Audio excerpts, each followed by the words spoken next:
अमरावती लोकसभा मतदारसंघासाठी आज मतदान होत आहे। सकाळी 7 वाजल्यापासून मतदानाला सुरुवात झाली आहे। सकाळी एका युवा तरुणानं त्याचा मतदानाचा हक्क बजावलाय।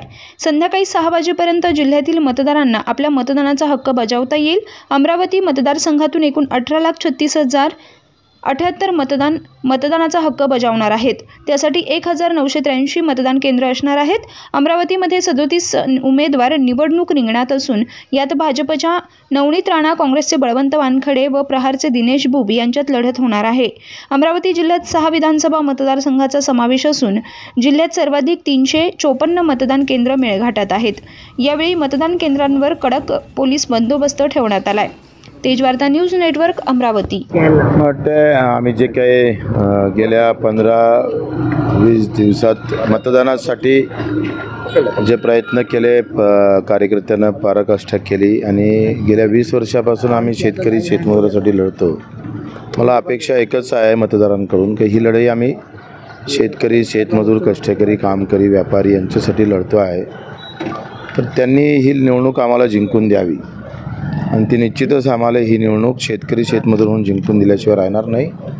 आजचं मतदान या देशात एक क्रांती घडेल, ते जाती धर्माच्या नावावर नाही तर शेतकरी शेतमजुराच्या नावावर। तुमच्या प्रामुख्याने अमरावतीचा जर प्रचार पाहिला तर तो जाती धर्माच्याच नावावर झाला असं म्हणावं लागेल। राम मंदिर असेल किंवा कोल्हे प्रकरण असेल, हेच प्रकरण गाजले तुमच्या। बाकी लोकांनी केलं असेल, पण मी तर स्पष्टपणे सांगत होतो, जात म्हणून आणि धर्म म्हणून मत मारू नका। यावेळेस शेतकरी शेतमजूर म्हणून मत मारा आणि स्वीकारलं लोकांनी।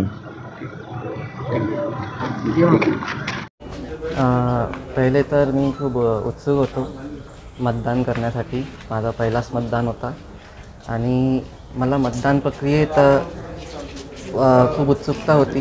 तर मी आधीपासून विचार करून मत टाकायला आलो होतो।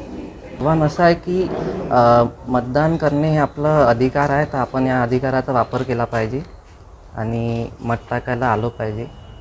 माझं नाव चंद्रशेखर धोंगडी, मिसेसचं नाव मेघा धोंगडी। मागे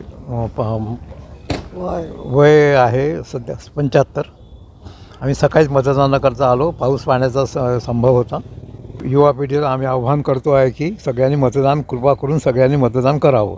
50 वर्षापासून करतो आहे।